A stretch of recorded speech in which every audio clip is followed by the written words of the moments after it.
I sat at the Christmas dinner table watching my sister Madison tear open an envelope containing first-class tickets to Paris, while my brother Tyler admired his brand-new Rolex.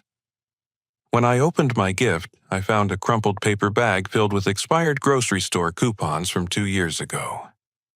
My mother, Patricia, coldly stated that I never really put in the effort like my siblings did. I forced a laugh, but inside I was devastated.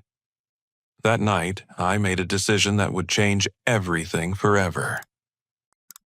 The drive back to my cramped studio apartment felt like the longest 20 minutes of my life. The image of Madison squealing with joy over her Paris vacation kept replaying in my mind, followed by Tyler's satisfied grin as he fastened that gleaming Rolex around his wrist. Then there was me, Jonathan, holding a grocery bag containing coupons for products I couldn't even afford when they were valid. Sleep refused to come that night. Every time I closed my eyes, I heard my mother's voice cutting through the Christmas warmth like a blade. "Well, you never really put in the effort." The words echoed in my small room, bouncing off the second-hand furniture and water-stained walls that had become my reality since graduating college 3 years ago. Something deep inside me refused to accept that explanation anymore. I'd been working 2 jobs since I turned 18. Every morning I clocked in at the warehouse by 6 loading trucks and managing inventory until 3 in the afternoon. Then I'd grab a quick sandwich and head to my weekend handyman business, fixing leaky faucets and painting rooms until well past sunset. I'd put myself through community college with student loans that still haunted my credit score, while Madison's university education had somehow been covered entirely. Around 3 in the morning, I found myself digging through a dusty cardboard box that had been sitting unopened in my closet since my father passed away 5 years ago. Dad had always been the peacemaker in our family, the one who made sure everyone felt included and valued. His sudden heart attack had left a void that seemed to grow larger each year, especially during holidays. My hands trembled as I pulled out yellow documents and faded photographs. There were his old tax returns insurance papers, and then something that made my breath catch in my throat. A copy of his last will and testament along with financial records I'd never seen before.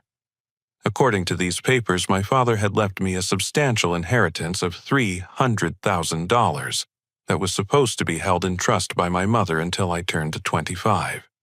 I was now 28 years old, and I'd never seen a single penny of that money. The bank statements attached to the will showed a trust account in my name that had been established shortly after Dad's funeral. But as I traced the transaction history with my finger, a horrifying pattern emerged. Regular withdrawals had been made over the past 3 years, each one authorized by Patricia as the trustee. The amounts were staggering. $8,000 withdrawn in November labeled travel expenses. That had to be Madison's Paris trip. $4,000 in September marked as personal items. Tyler's Rolex. $12,000 the previous spring noted as educational costs. Madison's final semester tuition that she'd bragged about having fully covered. My throat felt dry as I continued reading. $22,000 for home improvements coincided perfectly with the timeline of our mother's kitchen renovation. $15,000 marked transportation assistance, matched exactly when Tyler had somehow afforded the down payment on his new pickup truck. Every major purchase my family had made in recent years, every luxury they enjoyed, while I scraped together rent money and survived on ramen noodles, had been funded by my own inheritance. The money my father had specifically set aside to help me build a stable future had been systematically stolen to fund everyone else's comfort. I spent the rest of the night hunched over my laptop researching trust fund laws and fiduciary responsibilities. The legal websites painted a clear picture what Patricia had done wasn't just morally wrong, it was criminal theft. As the trustee, she had a legal obligation to use that money solely for my benefit until I reached the age specified in the trust agreement. By the time dawn light filtered through my apartment's single window, I had printed out copies of every relevant document and begun formulating a plan. The expired coupons hadn't just been thoughtless or cruel. They had been an insult delivered by a woman who was actively stealing from me while positioning herself as the generous provider to my siblings. I thought about all the times I'd felt guilty for not being able to afford nice gifts for Madison and Tyler's birthdays. All the family gatherings where I'd sat quietly while they discussed their latest purchases and opportunities, wondering why I couldn't seem to get ahead despite working constantly. The shame I'd carried for years, believing I was somehow deficient compared to my successful siblings, began transforming into something else entirely. Righteous anger burned in my chest as I realized the scope of the deception. This wasn't just about money. Patricia had been orchestrating my exclusion from family prosperity while using my own inheritance to elevate Madison and Tyler. She had turned me into the family failure while secretly funding everyone else's success story. The warehouse shift started in 2 hours, but I called in sick for the first time in over a year. Today, I was going to start fighting back, and I needed every minute to build my case properly. The truth was finally coming to light, and I intended to make sure it shined bright enough for everyone to see. I arrived at First National Bank when the doors opened at 9 sharp, armed with my father's original will, my birth certificate, and a righteous determination that surprised even me. The morning receptionist directed me to Mrs. Helen Henderson, a silver-haired woman who had worked in trust administration for over 2 decades. When I explained my situation and showed her the documents, Mrs. Henderson's professional demeanor shifted to one of genuine concern. She remembered my father fondly describing him as a thoughtful man who had been very specific about protecting his youngest son's future. Her fingers moved quickly across her computer keyboard as she pulled up the complete transaction history for my trust account. The screen displayed a devastating timeline that was even worse than what I'd discovered in those late-night documents. Mrs. Henderson's face grew increasingly troubled as she scrolled through months of unauthorized withdrawals, each one carefully crafted to appear legitimate on the surface. "Your mother has been making these withdrawals for 3 years," she explained, her voice tight with disapproval. "Each time she presents documentation, claiming these are for your living expenses, educational costs, or financial emergencies. She told us you were going through difficult periods and needed careful financial guidance." The betrayal cut deeper than I had imagined possible. Patricia hadn't just stolen my money. She had created an elaborate fiction about my character to justify her theft.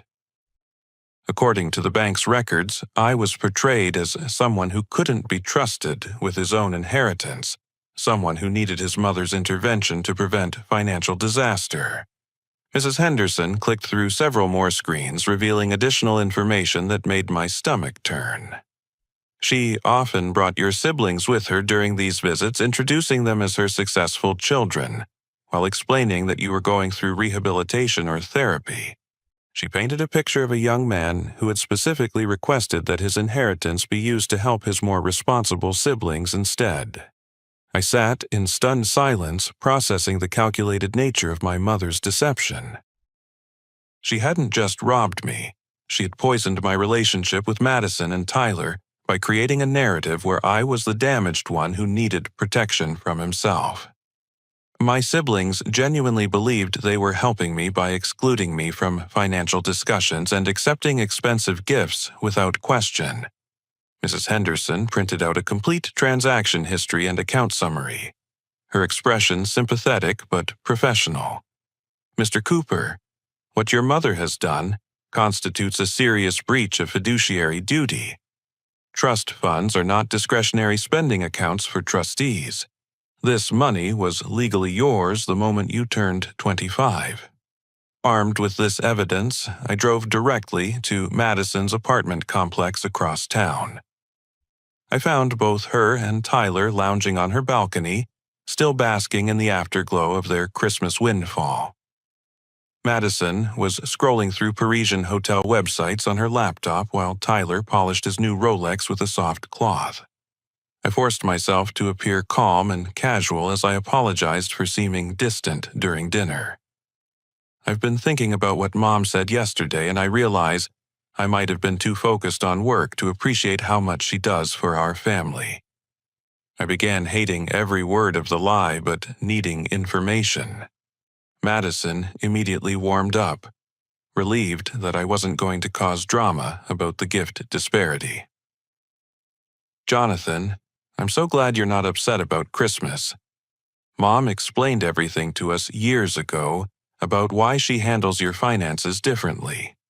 My heart pounded as I carefully probed for details. What do you mean, handles them differently? Tyler leaned forward, his expression genuinely caring but misguided. She told us about your gambling problems and how you asked the family not to give you money directly. She said it was part of your recovery program or something. The words hit me like a physical blow. Gambling problems. Recovery program. I had never placed a bet in my life beyond an occasional lottery ticket, and the only thing I was recovering from was years of financial struggle, while my inheritance funded everyone else's lifestyle. Madison nodded earnestly, her voice full of sisterly concern. Mom said you specifically requested that Dad's inheritance money be used to help Tyler and me succeed, instead of being wasted on your addiction. She's been so proud of how thoughtful you were to put our futures ahead of your own recovery. I managed to keep my expression neutral while my world crumbled around me. Patricia had crafted a story that painted her as the protective mother and me, as the selfless but troubled son who wanted his siblings to benefit from his sacrifice. It was a masterpiece of manipulation that explained every luxury they enjoyed while keeping them grateful and unquestioning. It's really thoughtful of her to explain things that way. I managed my voice strained with the effort of maintaining the charade. I appreciate you both understanding my situation. Tyler stood up and clapped me on the shoulder with genuine affection. We're proud of you for working so hard on yourself, man. And we know that when you're ready, Mom will make sure you're taken care of too. I left their apartment feeling like I'd been hollowed out from the inside. The theft was devastating, but the character assassination was almost worse. My mother hadn't just stolen my money, she had stolen my siblings' respect and trust, replacing it with pity and misguided admiration for a fictional version of events. The drive home blurred past as I grappled with the magnitude of the deception. Patricia had spent years building a narrative where she was the wise, generous matriarch managing a crisis. Madison and Tyler were the grateful beneficiaries of her careful planning, and I was the damaged but selfless family member whose problems justified everything. My phone buzzed with a text message from Madison. Thanks for being so understanding about everything. We love you, and we're here for you when you're ready to accept help. I stared at that message for a long time, feeling the weight of years of manipulation pressing down on me. My siblings weren't cruel or greedy people. They were victims of Patricia's lies just as much as I was, but their victimization came with luxury vacations and expensive gifts, while mine came with expired coupons and condescension. That night, I began planning my next move. Confronting Patricia directly might feel satisfying, but she had years of experience manipulating situations to her advantage. I needed professional help and legal backing if I was going to expose this web of lies and reclaim what was rightfully mine. The truth was finally coming together, but untangling Patricia's deception was going to require more than just righteous anger. It was going to require strategy, patience, and the kind of courage I wasn't sure I possessed. But one thing was certain, I couldn't let this continue any longer. 3 days after my conversation with Madison and Tyler, I sat in my car outside the family home for 20 minutes, gathering the courage to walk through that front door.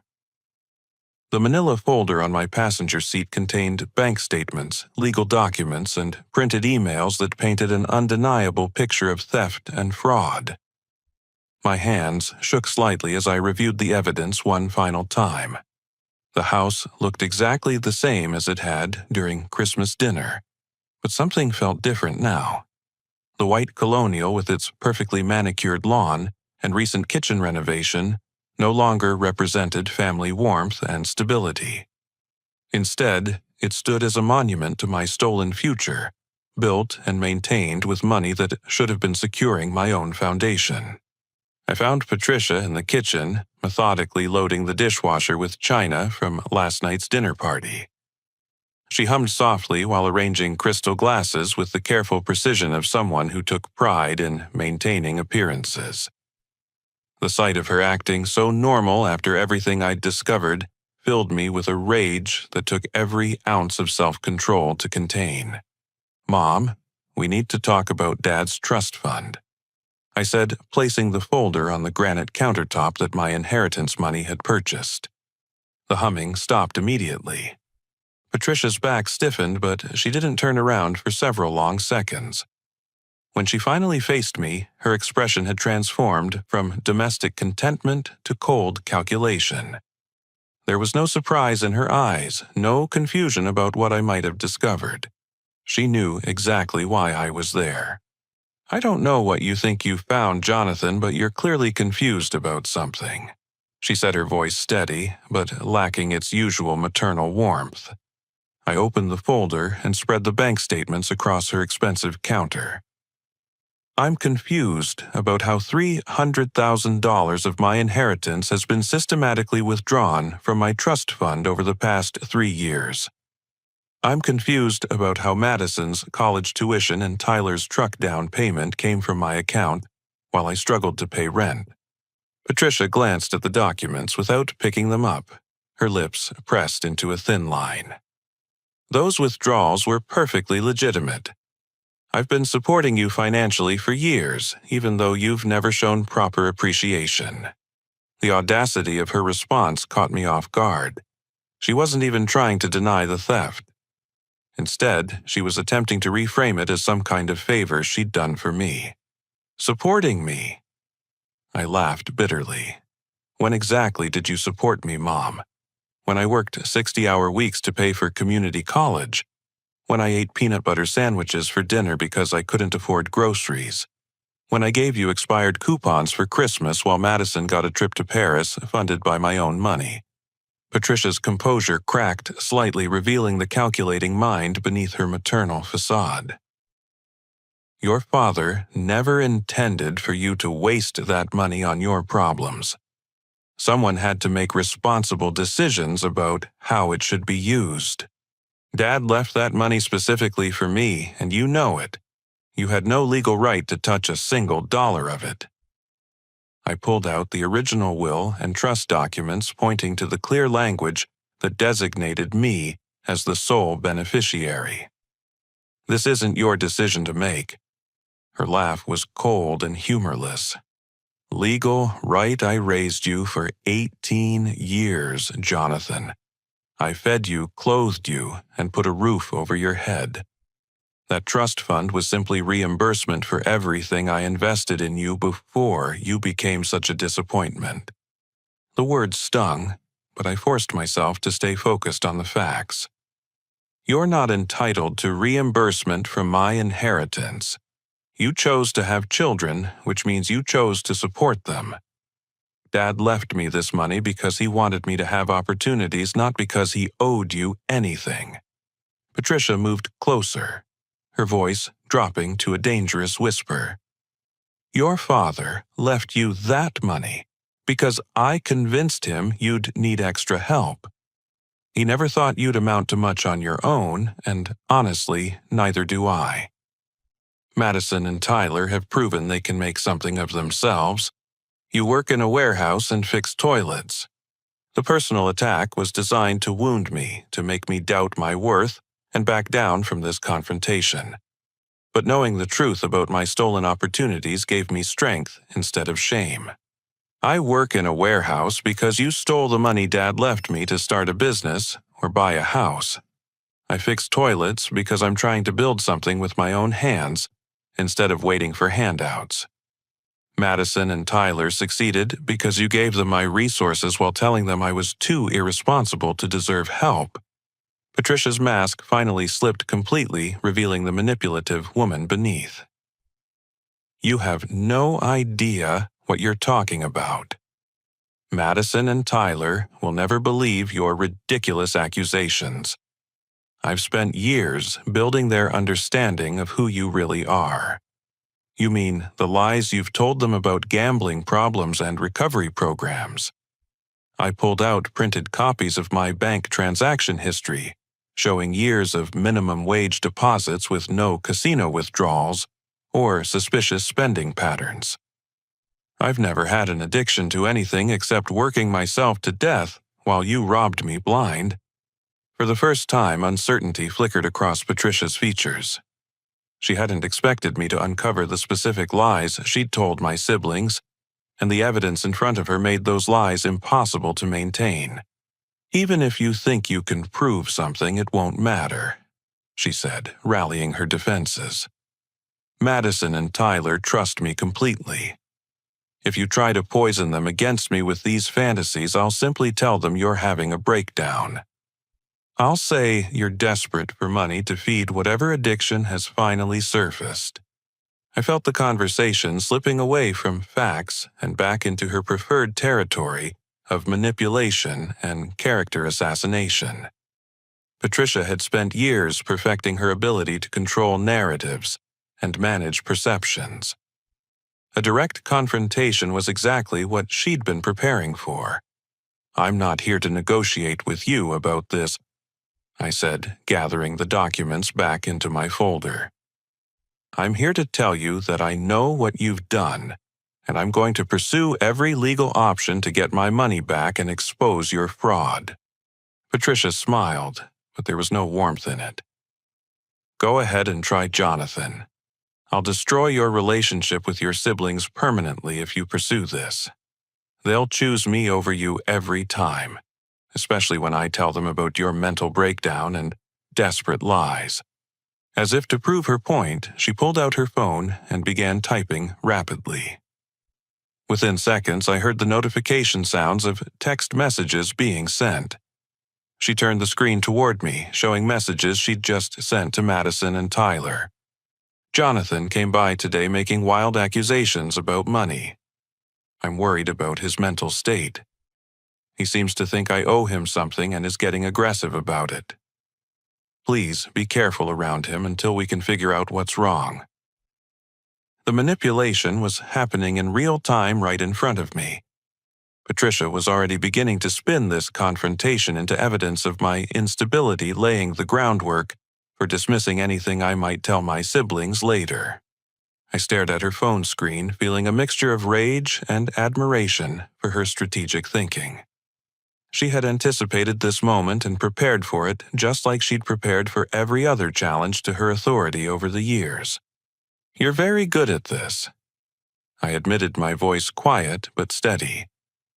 You've had a lot of practice making me look like the problem. Patricia's smile widened. I've had 28 years of practice managing you, Jonathan. Don't think you can suddenly outsmart me now. I walked toward the door, knowing that staying longer would only give her more ammunition to use against me. But as I reached for the handle, I turned back one final time. You're right that you're good at managing situations, Mom. But you made one mistake. You kept detailed records of all your theft, and you committed tax fraud in the process. When this goes to court, it won't matter what story you tell Madison and Tyler. It will only matter what the law says about stealing trust fund money. For the first time in our conversation, Patricia looked genuinely worried. She hadn't considered the legal implications beyond family dynamics, and the mention of tax fraud clearly caught her off guard. I left her standing in that expensive kitchen, surrounded by the luxury my stolen inheritance had purchased, and drove home with a strange sense of relief. The confrontation had gone exactly as badly as I'd expected, but it had also clarified something important. Patricia wasn't going to voluntarily return my money or admit her wrongdoing. If I wanted justice, I was going to have to fight for it properly. The war for my inheritance and my family relationships was just beginning, but at least now I knew exactly what I was fighting against. Finding the right attorney took 3 weeks of consultations and research, but Sarah Brooks came highly recommended for financial fraud cases involving family disputes. Her office occupied the 15th floor of a downtown building, with floor-to-ceiling windows that offered a commanding view of the city, where my inheritance had been systematically stolen. Sarah was a sharp-eyed woman in her 40s who listened intently as I explained my situation, taking detailed notes while reviewing every document I'd brought.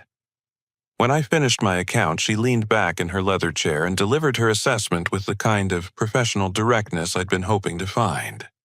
Jonathan, your mother has committed multiple serious crimes: breach of fiduciary duty theft, conversion of assets, and based on these tax records, federal fraud as well. We have documentary evidence that would convince any judge or jury. She paused, studying my face carefully. But I need to be clear about something before we proceed. Pursuing this case will likely destroy your relationship with your family permanently. Are you prepared for that outcome? I thought about Madison's excited planning for her Paris vacation, and Tyler's pride in his expensive watch. I thought about years of feeling inadequate and excluded, while my own money funded everyone else's success. Most importantly, I thought about my father's intention to provide me with opportunities that had been stolen before I even knew they existed. My relationship with my family is already destroyed, I told her. It's just been destroyed by lies instead of truth. I'd rather have them hate me for pursuing justice than continue loving a fiction about who I am. Sarah nodded approvingly and began outlining our legal strategy. We would file a civil lawsuit demanding the return of all stolen funds plus interest and damages. Simultaneously, she would forward our evidence to the district attorney's office for potential criminal prosecution. The beauty of this case is that your mother documented everything, Sarah explained, pointing to the bank records. She was so confident in her control over the situation that she kept meticulous records of her theft. She even reported some of these withdrawals as gifts to your siblings on her tax returns, which creates federal tax fraud charges. Within 2 weeks, Patricia received official notification of our lawsuit. Her response was swift and predictable. She hired Theodore Blackwood, an expensive attorney known for handling wealthy clients in family disputes. More importantly, she launched an immediate counteroffensive designed to discredit me and rally family support. The character assassination began with phone calls to extended relatives. Patricia contacted aunts, uncles, and cousins I hadn't spoken to in months, explaining that I was suing her for money she'd spent helping me through addiction recovery. She painted herself as the long-suffering mother being attacked by an ungrateful son who was desperate to fund his gambling habit. Madison and Tyler initially remained neutral, confused by the conflicting accounts but hoping for a peaceful resolution. That changed when Patricia showed them fabricated text message conversations she claimed were from me, begging for money and making threats when refused. Using a secondary phone number, she had created an entire fictional narrative of desperate messages that painted me as unstable and potentially dangerous. The family pressure intensified when Madison started a social media campaign defending our mother. Her Facebook posts described a grieving widow being victimized by a son who couldn't accept responsibility for his own failures. The comments section filled with support from family friends who knew nothing about the real situation, but were eager to offer sympathy and outrage on Patricia's behalf. Tyler's reaction was more direct and considerably more painful. He confronted me at the warehouse during my lunch break, causing a scene in front of my coworkers that nearly cost me my job. His face was red with anger as he accused me of trying to destroy our family over money. Mom sacrificed everything to help you get clean, and this is how you repay her, he shouted, his voice carrying across the loading dock. She's been supporting your sorry life for years while you screwed around with drugs and gambling. I tried to explain the truth about the trust fund theft, but Tyler wasn't interested in hearing evidence or documentation. Patricia's narrative had taken root in his mind, and my lawsuit only confirmed everything she'd told him about my character and motivations. The emotional toll was devastating, but the legal momentum remained strong. Sarah's investigation had uncovered additional evidence that strengthened our case considerably.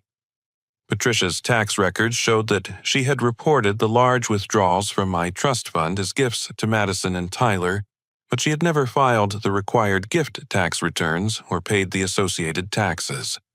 Gift tax fraud is a federal crime, Sarah explained during one of our weekly strategy meetings. Your mother tried to have it both ways.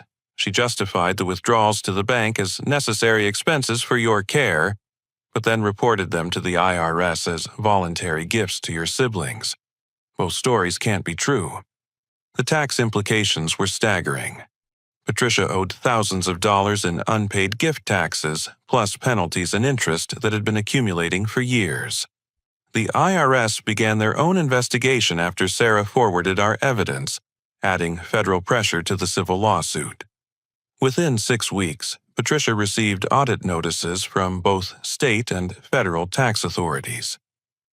The financial penalties alone could reach 6 figures, not including potential criminal charges for tax evasion. Her expensive attorney advised immediate settlement to avoid prosecution, but Patricia refused to acknowledge any wrongdoing. Her defiance puzzled even her own legal counsel.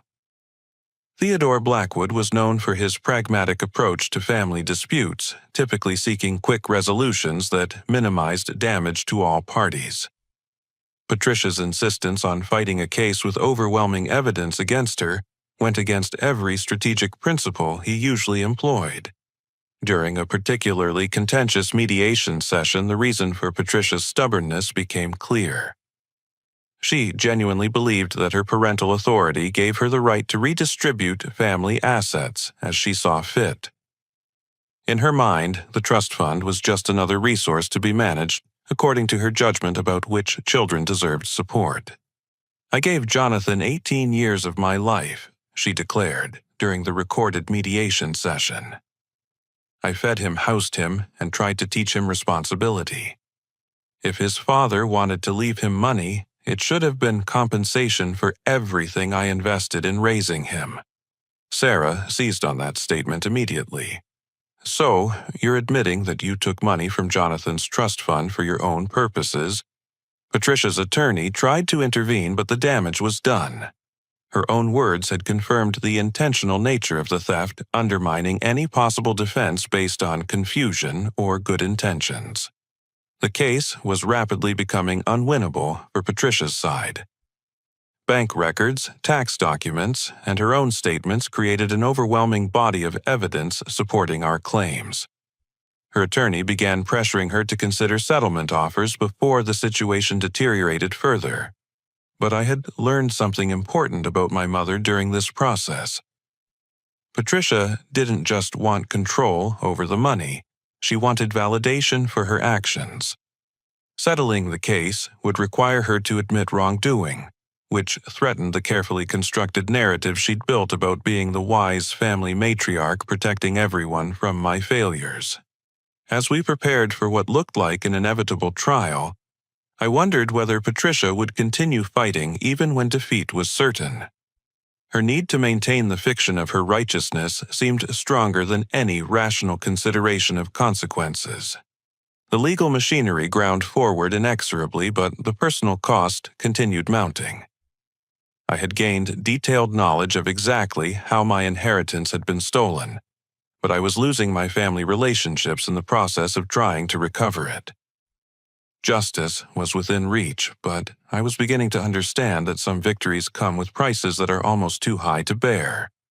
The breakthrough, in our case, came from an unexpected source, and in a way that changed everything I thought I knew about family loyalty. Madison had spent 3 weeks helping Patricia organize documents for the upcoming trial, a process that involved sorting through years of financial records and correspondence stored in our mother's home office. It was during this tedious document review that Madison discovered a small digital recorder tucked inside an old jewelry box that Patricia used to store important papers. Curious about why a recording device would be hidden among legal documents, Madison turned it on and pressed play. Patricia's voice filled the small office with crystal clarity, speaking to what was obviously her attorney during a strategy session. But the words Madison heard bore no resemblance to the story Patricia had been telling her children for years. "Of course I took Jonathan's money," Patricia's recorded voice said with casual indifference.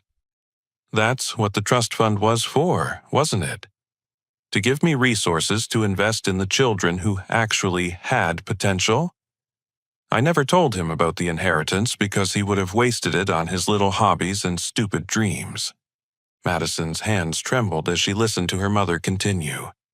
"The gambling story was brilliant. Don't you think Madison and Tyler believed every word of it? They actually feel sorry for him now, which keeps them from asking too many questions about where their tuition money came from." The recording captured Patricia laughing at her own deception, a sound that made Madison's stomach turn with revulsion. But there was more, and it got progressively worse. "Madison and Tyler are useful idiots, really. They never question anything as long as they're comfortable. I tell them Jonathan is irresponsible and they believe it. I give them expensive gifts with his money and they think I'm generous. It's almost too easy to manipulate them when they want to believe they're special." Madison listened in horror as Patricia continued outlining her strategy for maintaining control over the family narrative. The woman on the recording expressed genuine satisfaction at keeping me in my place while ensuring that her real favorites got the good life they deserved. "Jonathan has always been too independent for his own good," Patricia's voice explained. "His father spoiled him with all that nonsense about following his dreams and building something meaningful. I've spent years teaching him that he's not as special as he thought, and it's finally working. He accepts scraps now and feels grateful for them." The recording also revealed information that Madison had never known about our family dynamics. Patricia admitted to intercepting birthday and Christmas cards I had sent to my siblings over the years, preventing them from receiving my attempts at maintaining our relationships. She had systematically isolated me from Madison and Tyler while convincing them that I was the one pulling away. Madison's shock turned to rage as the full scope of our mother's manipulation became clear. Everything she had believed about our family relationships was based on carefully orchestrated lies.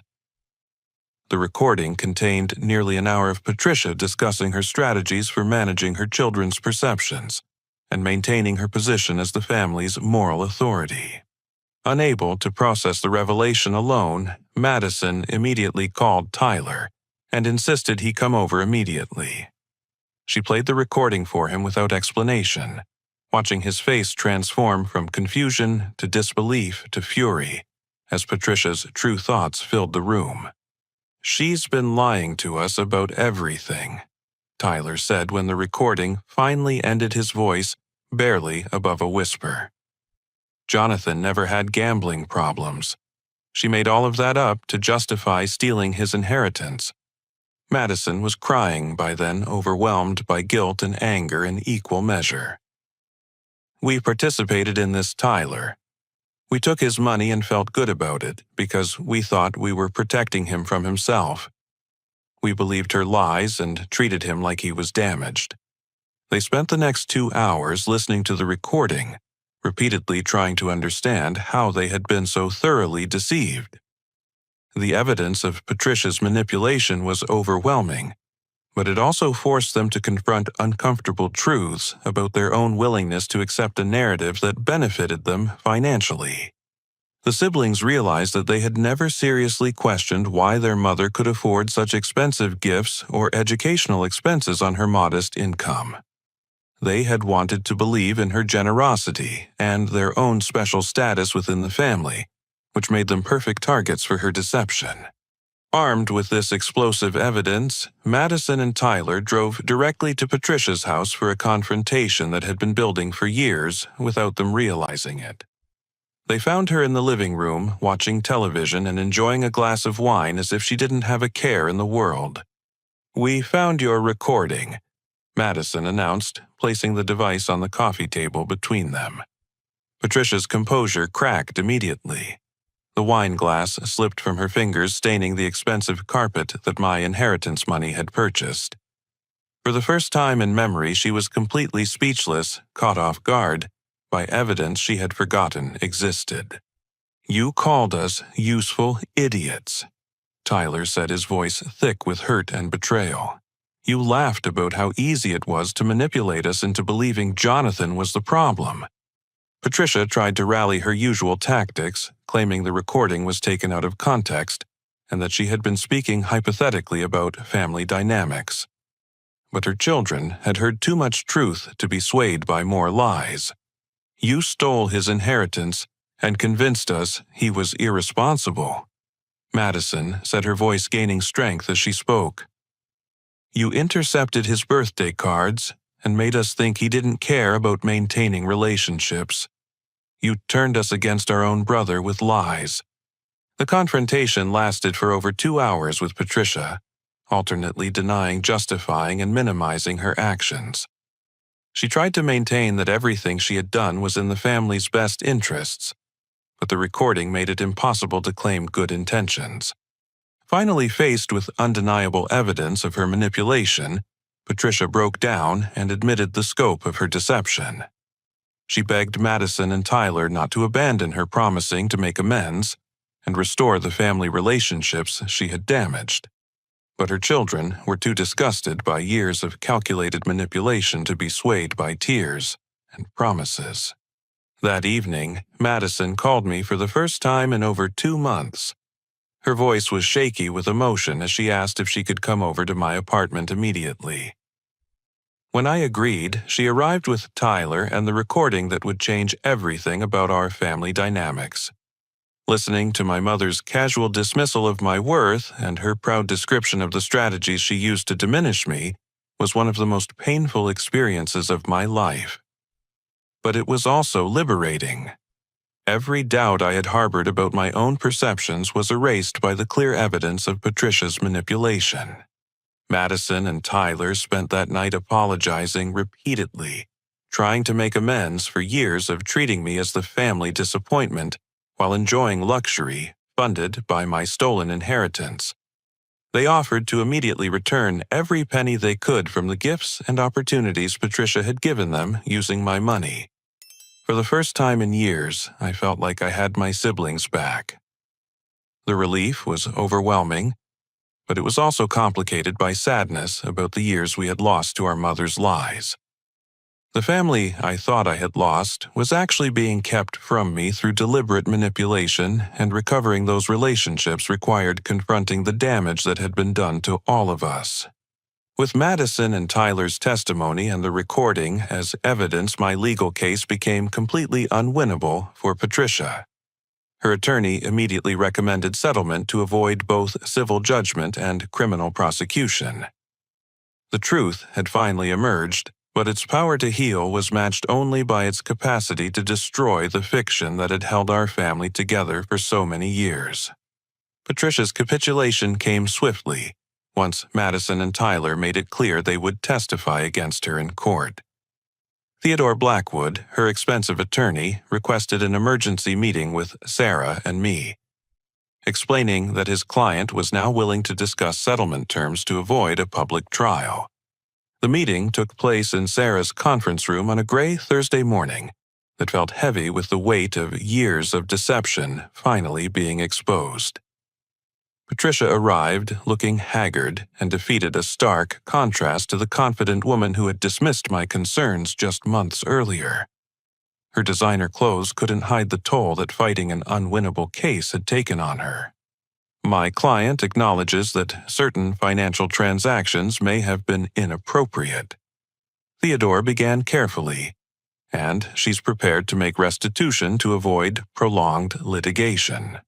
Sarah wasn't interested in euphemisms or face-saving language. Your client systematically stole $300,000 from my client's trust fund over a period of 3 years. We're not here to discuss inappropriate transactions. We're here to discuss criminal theft and fraud. The initial settlement demand was straightforward return the stolen $300,000, plus 3 years of accrued interest at market rates, bringing the total to $412,000. Additionally, Patricia would need to pay fair market rent for the years she had been living in the house that legally belonged to my trust.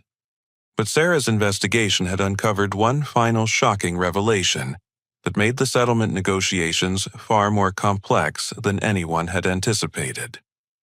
During her forensic review of the trust fund documentation, she discovered that the family home had been purchased using money from my inheritance shortly after my father's death. The deed shows that this property is held in trust for Jonathan. Sarah announced sliding copies of the property records across the conference table. Mrs. Cooper has been living rent-free in her son's house for 5 years while systematically stealing from his trust fund. Patricia's face went white as the implications became clear. Not only had she stolen my inheritance money, but she had been illegally occupying my property while claiming ownership. The house she considered her sanctuary and symbol of maternal authority was actually mine, purchased with the inheritance she had been systematically looting. Theodore examined the property documents with growing concern, realizing that his client's legal position had become completely untenable. Patricia didn't just owe me money, she owed me rent for years of unauthorized occupation, plus immediate possession of property that legally belonged to me. The financial mathematics were devastating for Patricia. Beyond the $400,000 in stolen inheritance funds, she owed approximately $60,000 in back rent, calculated at fair market rates for the 5-bedroom house. The total settlement demand approached $500,000 money she simply didn't possess. Patricia's only significant asset was the house itself, which she would have to forfeit immediately, since it legally belonged to my trust. Her retirement savings jewelry and other personal property would need to be liquidated to pay as much of the settlement as possible, with the remainder structured as monthly payments over several years. The most emotionally satisfying aspect of the settlement was watching Patricia realize that she would have to move out of the house immediately. The home where she had hosted Christmas dinners while giving me expired coupons, where she had planned strategies for maintaining her manipulation, where she had felt secure in her position as family matriarch, was actually my property that she had been illegally occupying. Madison and Tyler insisted on contributing to their mother's settlement payments despite my protests that they were also victims of her deception. Madison returned her car and gave me the $8,000 that had been budgeted for her Paris trip, explaining that she couldn't enjoy a vacation funded by stolen money. Tyler sold his Rolex and his truck, contributing over $15,000 to help repay the inheritance money that had been used for his education and down payment. Both siblings found second jobs to help pay additional monthly installments toward Patricia's debt. Their willingness to sacrifice their own comfort to help correct our mother's theft meant more to me than the money itself.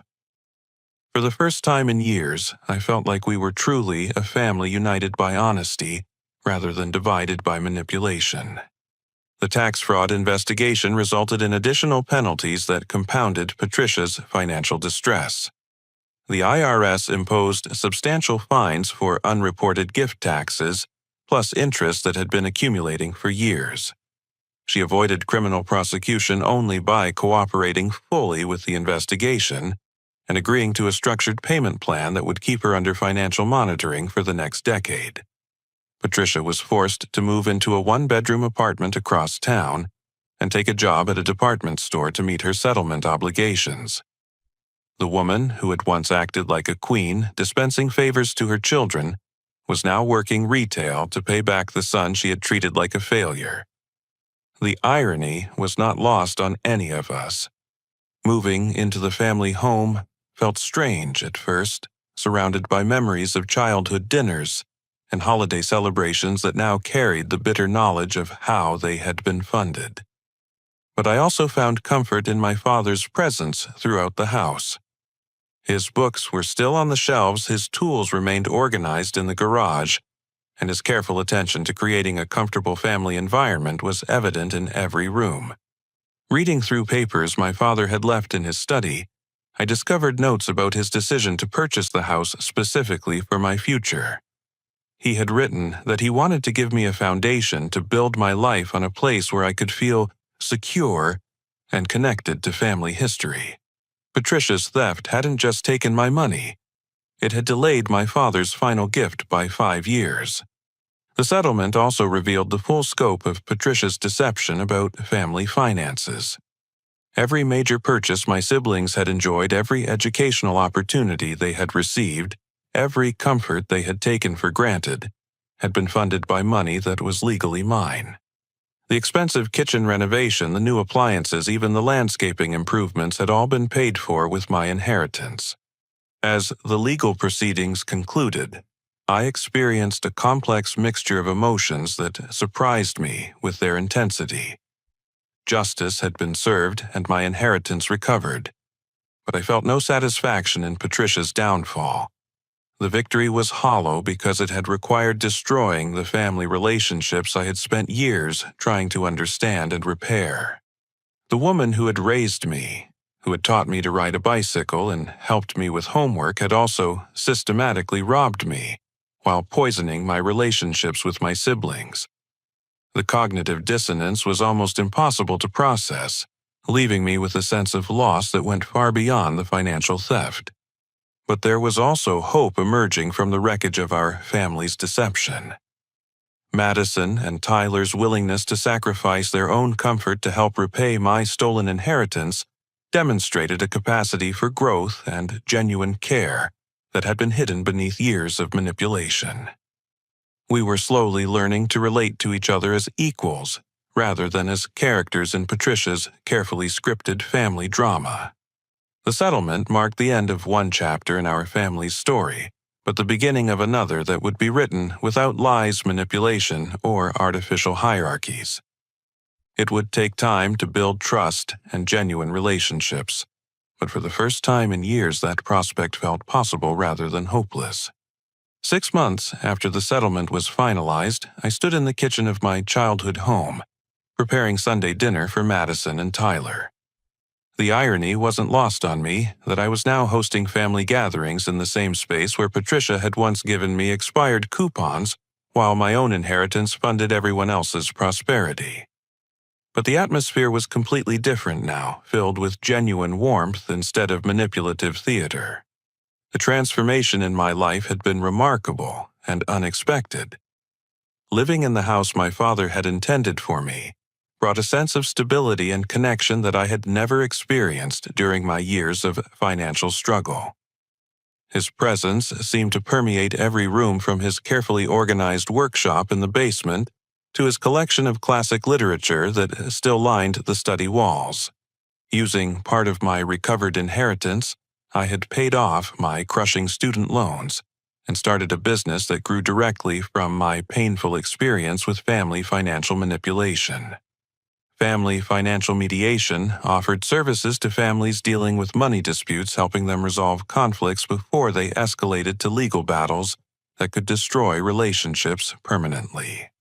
The business concept had emerged from countless conversations with Sarah about how family money conflicts typically develop. Most cases she handled involved years of miscommunication, unspoken expectations, and gradually building resentments that eventually exploded into lawsuits. My unique perspective as someone who had lived through both the manipulation and the legal resolution gave me insights that traditional financial advisors lacked. My first client was a widow whose adult children were fighting over their father's estate, each convinced that their siblings were being greedy or unfair. Using techniques I had learned from my own family's healing process, I helped them have honest conversations about their financial expectations and emotional needs. The mediation session prevented a lawsuit and restored relationships that had been damaged by months of suspicion and accusation. Word spread quickly through legal and financial networks about the effectiveness of my approach. Within 3 months, I had a steady stream of referrals from attorneys who preferred helping families avoid litigation rather than profiting from their conflicts. The emotional rewards of helping families heal were matched by financial success that finally gave me the security I had worked toward for so many years. Madison had undergone her own transformation during this period, using the guilt and insight from discovering Patricia's deception as motivation for personal growth. She enrolled in a social work program to learn about family systems and emotional manipulation, determined to help other families recognize and address the kind of toxic dynamics we had endured for years.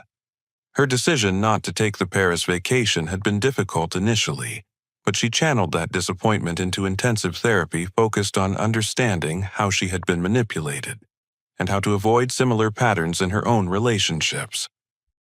The process was painful but ultimately liberating, helping her develop genuine confidence instead of the artificial validation Patricia had provided through stolen money and false narratives. Tyler's journey was more straightforward but equally meaningful. Returning to community college to finish his degree without any financial assistance from family members had been a proud choice that demonstrated his commitment to personal integrity. He worked construction during the day and attended classes at night, earning grades that reflected his actual effort rather than his mother's financial support. The Sunday dinners we shared in my father's house became a healing ritual that slowly rebuilt our relationships on foundations of honesty and mutual respect. We talked openly about our childhood experiences, recognizing signs of Patricia's manipulation that we had missed at the time. These conversations were often painful, but consistently healing, allowing us to understand each other as real people rather than characters in our mother's family drama. Patricia maintained minimal contact with all 3 of her children during this period. She sent occasional birthday cards and brief text messages, but the relationships remained strained by her continued refusal to acknowledge the full scope of her manipulation. The few conversations we had were cordial, but distant, marked by her inability to move beyond viewing herself as the victim of ungrateful children rather than the perpetrator of systematic financial and emotional abuse. I didn't hate her, which surprised me more than any other aspect of this entire experience. The anger and betrayal I had felt during the confrontation and legal proceedings had gradually evolved into something more complex sadness for the woman who had chosen manipulation over genuine connection and regret for the family relationships that had been poisoned by her need for control.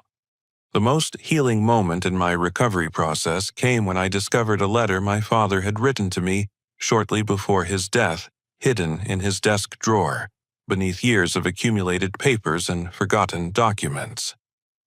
The letter explained his concerns about Patricia's favoritism and his specific intention that my inheritance should provide me with independence and opportunities. Jonathan. His familiar handwriting began, "If you're reading this, then I'm gone, and you've probably discovered some difficult truths about our family. Your mother means well, but she has always struggled with treating all her children equally. This inheritance is my way of ensuring that you have the resources to build whatever life you choose, regardless of anyone else's opinions about what you should become."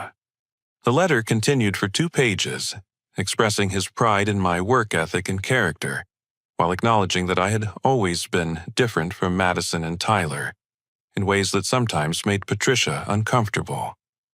He wrote that he was proudest of my independence and integrity qualities that would serve me well, regardless of whatever challenges I might face.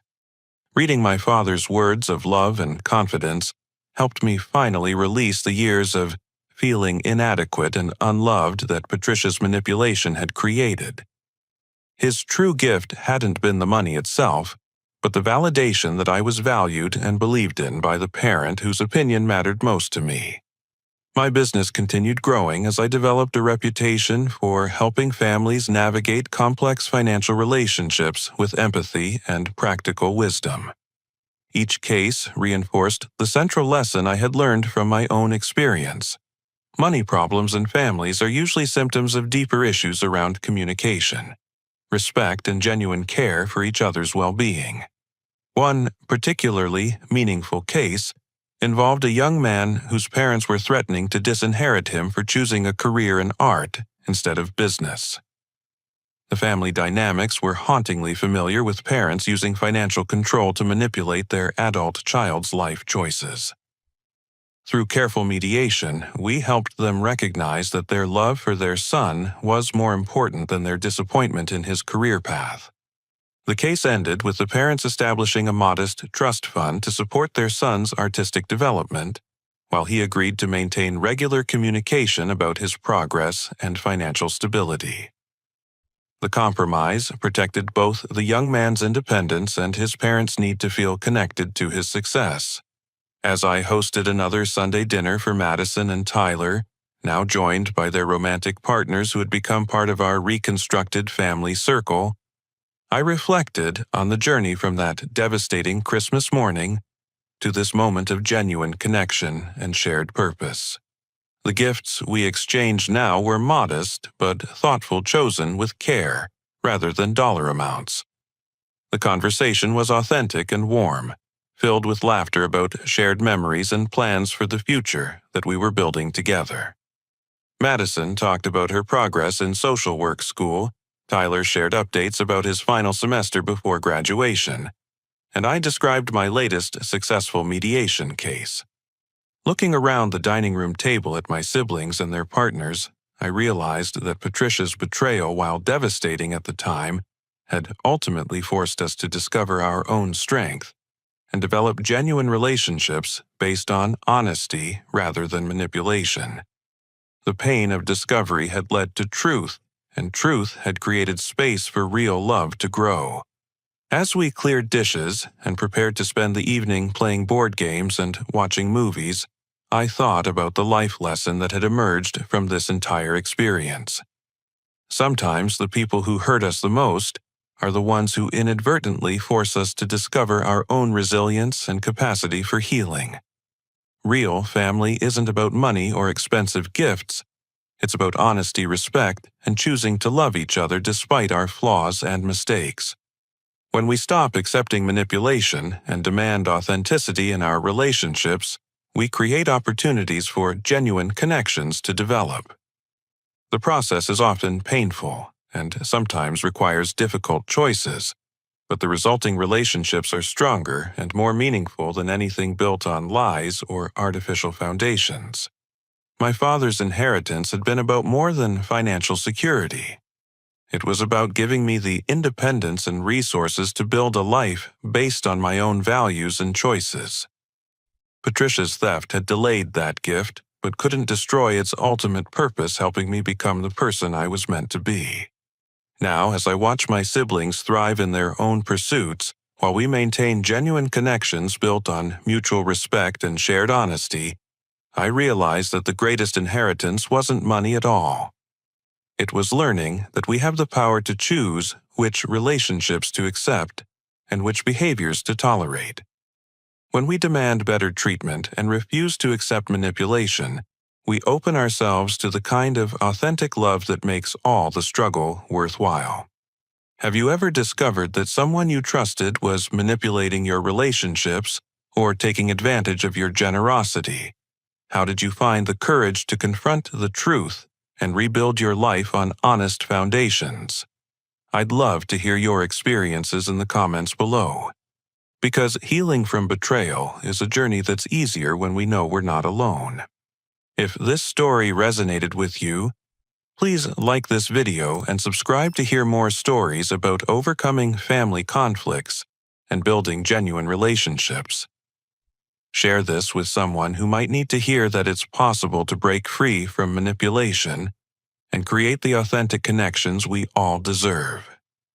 Thank you for listening to my story, and I hope it helps you find the courage to demand the honesty and respect you deserve in your own relationships.